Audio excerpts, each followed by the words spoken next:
Peace talks between Russia and Ukraine are scheduled to resume soon. This as the White House works to clarify President Biden's unscripted remarks about Russian President Vladimir Putin staying in power. Skylar Henry has the latest.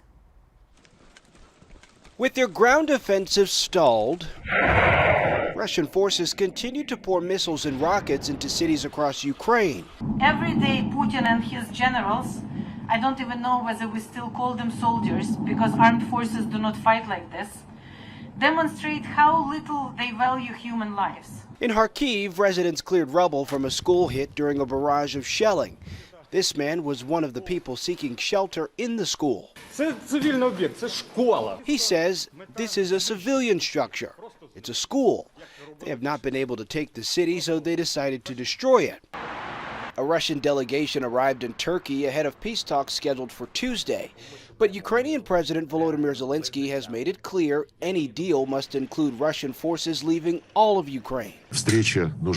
Russian Foreign Minister Sergei Lavrov says talks could happen between Zelensky and Russian President Vladimir Putin once the two sides are closer on some key issues.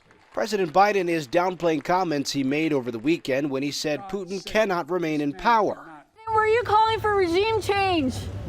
Secretary of State Antony Blinken worked to clean up the remarks during a stop in the Middle East. We do not have a strategy of regime change in Russia or anywhere else for that matter. Idaho Senator Jim Risch, the ranking Republican member of the Senate Foreign Relations Committee, called President Biden's comment a, quote, horrendous gaffe. Skylar Henry, CBS News, the White House.